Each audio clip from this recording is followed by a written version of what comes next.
You sit in a room full of people. Everyone's laughing, talking, connected. But you feel nothing, not sadness, not anger, just a strange, quiet distance.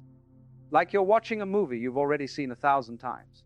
And here's the part that scares you. You don't miss it anymore. The small talk, the drama, the need to be understood. Something shifted inside you. And now the world feels loud, exhausting, almost painful. You wonder if something's wrong with you, if you've become cold, broken, too detached. But what if I told you you're not broken, you're awake? And the loneliness you feel, it's not a curse. It's the price of seeing what others refuse to see. This is why spiritually awakened people are always alone. Not by choice, by design. Let me tell you something no one wants to admit. Spiritual awakening doesn't bring you closer to people. It separates you from them, permanently. You think enlightenment is about love, unity, oneness with all beings. And yes, it is. But not in the way you've been told. Because here's the paradox. The more awake you become, the fewer people can walk beside you. It's not that you think you're better than them. It's that you can no longer participate in the illusions they live by. The gossip feels hollow. The complaints feel like noise. The need for validation, yours and theirs, just fades. And suddenly, you realize most relationships were built on shared unconsciousness, shared fears, shared distractions, shared pain. You bonded over what you were running from, not what you were moving toward. But now you've stopped running, and they haven't. So they look at you and feel something uncomfortable. You're a mirror, a reminder of the questions they don't want to ask, the changes they're not ready to make. And that's why they pull away. Not because you judged them, but because your presence asks them to wake up, and most people would rather sleep. So they call you distant, cold. You've changed, they say. And they're right. You have. But here's what they don't understand. You didn't leave them. You left the version of yourself that needed them to stay asleep. And that version, she's never coming back. This is the first truth of spiritual solitude. Awakening is not a group activity. It's a solo journey. And the deeper you go, the quieter it gets. Not because the world abandoned you, but because you outgrew the noise. Think about a caterpillar. It spends its whole life crawling with other caterpillars, eating the same leaves, moving at the same pace, living in the same reality. Then one day, something inside it shifts. It isolates itself, builds a cocoon, and goes through a transformation so complete, so total, that when it emerges, it can no longer relate to the life it once lived. It has wings now, and caterpillars don't. You can't explain flight to something that's never left the ground. You can't describe color to someone who's only seen in black and white. This is what spiritual awakening does to you. It doesn't make you special. It makes you different. And difference, in a world that survives on sameness, feels like exile. Here's what happens. You start seeing patterns. The way people repeat the same conversations, year after year. The way they create problems to avoid facing themselves. The way they cling to suffering because it's familiar and growth is terrifying. And you don't judge them for it. You just can't pretend anymore. You can't unsee what you've seen. You can't unknow what you know. So you stop engaging in the performances, the fake enthusiasm, the forced connections, the shallow how are yous that no one actually wants answered. And people notice. They feel your absence even when you're standing right there, because you're no longer feeding the collective illusion. You're no longer agreeing that the cage is the whole world, and that makes you dangerous. Not because you're trying to free anyone, but because your freedom is contagious. It whispers to the part of them that knows they're settling, the part they've been ignoring for years. And instead of waking up, they resent you for it. So they distance themselves, and you let them. Because you've learned something crucial. You can't force someone to see the light if they're in love with the dark. And trying to pull them out only exhausts you and makes them hate you. This is the second truth. Loneliness is the cost of clarity, and you pay it willingly. Because going back to sleep, that's no longer an option. So here's where it gets real. There are 7 stages every spiritually awakened person goes through. 7 layers of solitude that most people never talk about, because they're painful, they're uncomfortable, and they reveal a truth that society doesn't want you to know. The more conscious you become, the lonelier the path gets. Not forever, but for a long necessary time. Each stage strips away something you thought you needed: a belief, a person, a version of yourself. And with each loss, the world around you feels smaller, quieter, more empty. But here's the secret. That emptiness isn't loss. It's space. Space for something real to emerge. Something that doesn't need validation, doesn't need approval, doesn't need anyone to understand it. These 7 stages aren't a curse. They're a filter, a purification process, burning away everything false until only truth remains. And yes, it will cost you relationships. It will cost you comfort.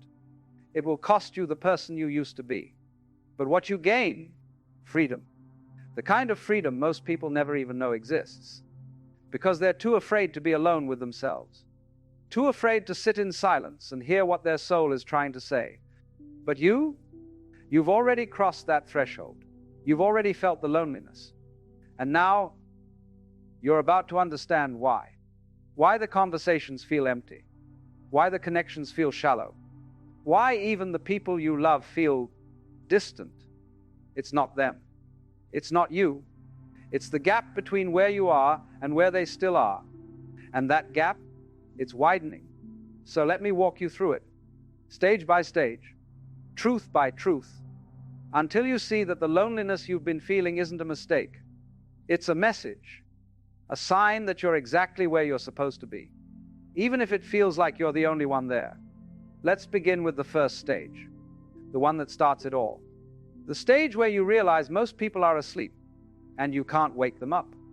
It starts with a feeling, a strange creeping awareness that something is off. You're in the middle of a conversation and suddenly you hear it. The script, the same complaints your friend made last month, last year, 5 years ago, different words. Same energy, same victim story, same blame, same refusal to change. And you realize they're not actually talking to you. They're talking at you, repeating a loop, playing a role, reciting lines they've memorized so well they don't even know they're performing anymore. And here's the part that breaks you. You used to be one of them. You used to live in that loop too. But something woke you up. Maybe it was pain. Maybe it was loss.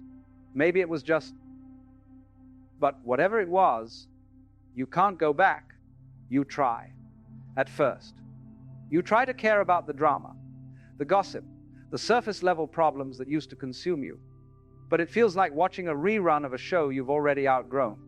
You see the patterns now. The way people create chaos to feel alive. The way they cling to toxic relationships because loneliness scares them more than suffering. The way they ask for advice but never take it because they don't actually want solutions. They want permission to stay stuck. And you can't give them that anymore. So you start pulling back.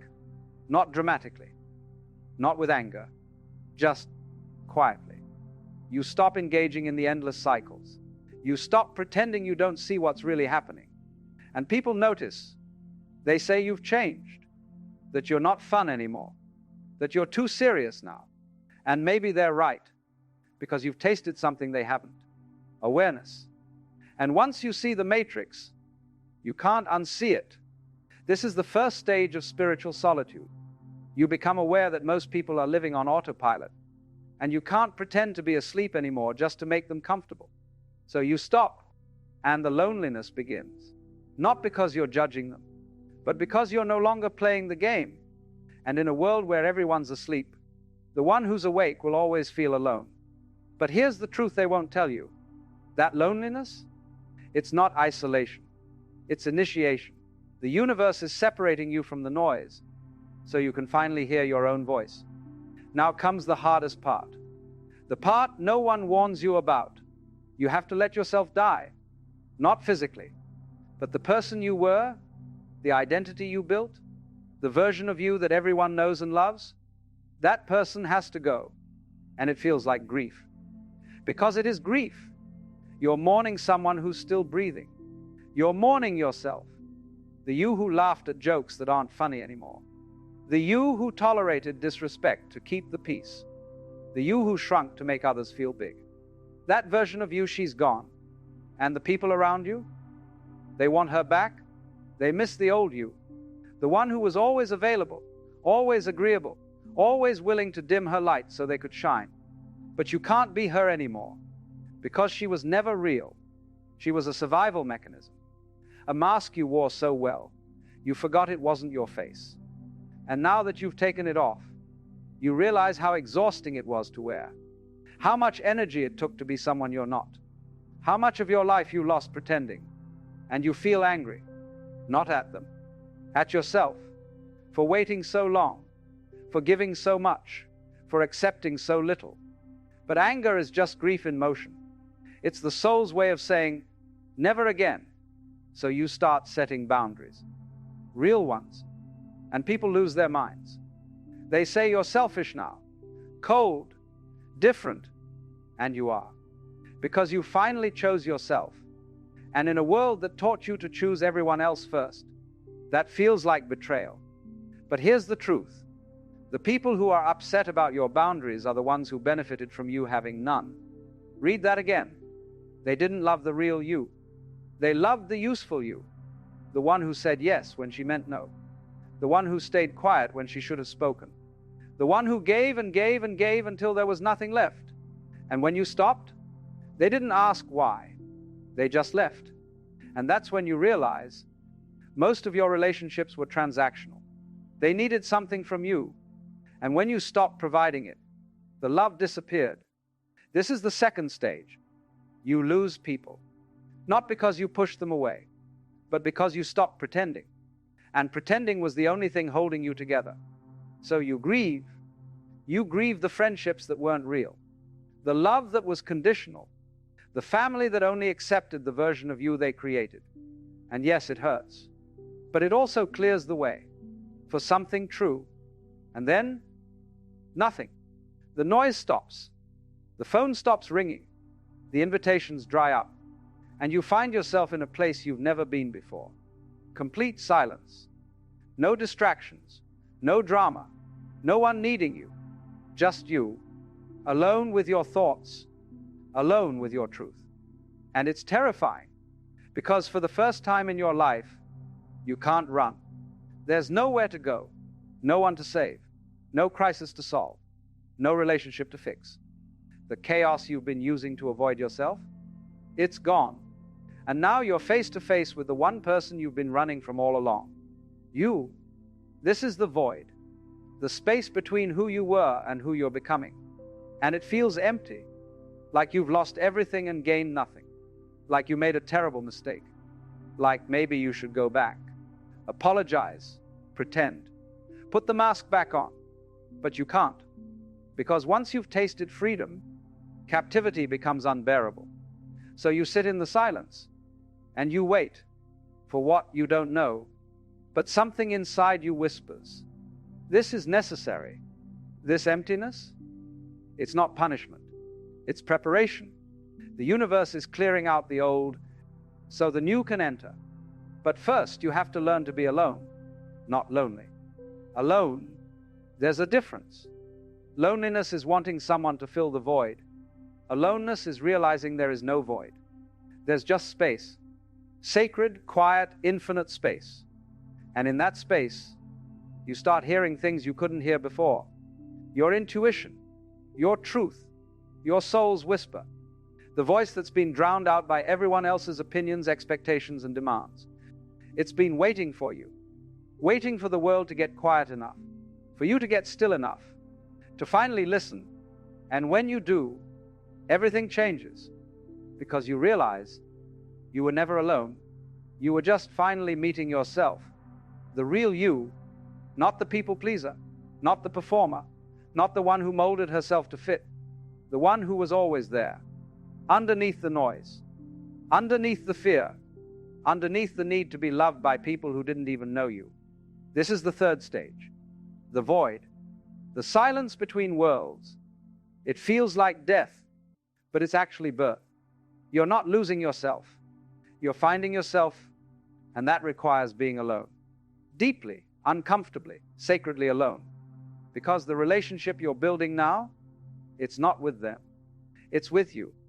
And that's the one that changes everything. Then something shifts, the fog lifts, and you start seeing people clearly, not through the lens of who you want them to be, not through hope, not through potential, but exactly as they are. And it's sobering. You see your mother and realize she's still that wounded little girl who never healed. You see your friend and understand she's been competing with you all along. You see your partner and recognize the patterns you've been ignoring for years. And it breaks your heart, not with anger, with compassion, because you finally understand people can only meet you as deeply as they've met themselves. And most people, they've never gone past the surface. They've never sat with their pain, never questioned their beliefs, never faced the parts of themselves they're ashamed of. So they live in reaction, in defense, in distraction, building walls and calling it protection. And you can't blame them, because you were there too. You know what it's like to be unconscious, to live on autopilot, to avoid the hard truths. So you don't judge them, but you also can't pretend anymore. You can't unsee their limitations, the ways they manipulate without knowing it, the ways they project their pain onto you, the ways they drain your energy and call it love. This is the stage where you stop making excuses for people. You stop saying they didn't mean it when they did. You stop accepting breadcrumbs and calling it a feast. You stop lowering your standards to keep someone around. Because you finally understand, people show you who they are every single day. And believing them the first time isn't cold, it's wise. So you start creating distance, not out of spite, out of self-preservation. You stop answering every call. You stop explaining yourself. You stop trying to make them understand. Because you've learned, you can't awaken someone who's pretending to be asleep, and trying will only exhaust you. So you let them be. You release them with love, and you walk away. Not because you stopped caring, but because you started caring about yourself. And that changes everything. This is the fourth stage, clarity. You see people without the filters, without the fantasy, without the hope that they'll change. And that clarity is both a gift and a sword. It cuts through illusions. It ends relationships that were built on lies. But it also protects you from repeating the same patterns, from giving your energy to people who don't value it, from staying in places you've outgrown. You're not being cold, you're being conscious. And consciousness doesn't tolerate fakeness anymore. It doesn't accommodate dysfunction. It doesn't sacrifice truth for comfort. And yes, that means more solitude, but it's a different kind now. It's not loneliness, it's sovereignty. You're choosing yourself, finally, fully, unapologetically. And the ones who can't handle that, they were never your people. And then you stop fighting it. You stop wondering if something's wrong with you. You stop trying to fit back into the old world. You accept this is the path. Awakening is lonely, not forever, but for now, and that's okay, because you'd rather be alone and real than surrounded and fake. Estagio 6, a transmutasar, you become the light. Something beautiful happens here. The loneliness transforms. It's no longer painful. It's peaceful. You realize you don't need people to complete you. You don't need validation to know your worth. You don't need constant connection to feel whole. You are whole, all by yourself. And that energy, that quiet, grounded, self-sufficient energy, it radiates. People feel it. Not everyone, but the right ones. The ones who are awake too. The ones who aren't looking for you to fix them, save them, or complete them. The ones who are already whole, looking for another whole person, not to fill a void, but to share the fullness. And slowly, quietly, your tribe finds you, not the loud ones, not the takers, the real ones, the deep ones, the ones who see you and don't need you to be anything else. Estagio 7, a liberdade, you were never alone. And here's where it all makes sense. You look back at the loneliness, the silence, the losses, the nights you cried, wondering if you made the wrong choice. And you realize you were never alone. You were being refined, stripped of everything false so the truth could emerge. The people who left, they were supposed to. The silence, it was sacred. The solitude, it was your chrysalis. You weren't being punished. You were being prepared for a life most people will never understand. A life where your peace matters more than their approval, where your truth matters more than their comfort, where your soul matters more than their expectations. This is freedom, not the absence of people, but the presence of self. And once you have that, nothing can take it away. Not loneliness, not rejection, not loss. Because you've learned the ultimate truth, you are the love you've been searching for. You are the home you've been trying to find. You are the answer to every question you've ever asked. And the people who were meant to walk beside you, they'll find you, not because you chased them, but because you became yourself, fully, fearlessly, finally. And that kind of energy, it calls in miracles. So let's bring it all together. Why are spiritually awakened people always alone? Not because they're broken, not because they're cold, not because they think they're better, but because they've stopped pretending. They've stopped participating in the collective illusion. They've stopped sacrificing their truth for comfort. They've stopped dimming their light to make others feel safe. And in a world that runs on pretense, authenticity feels like isolation. But here's what you need to understand.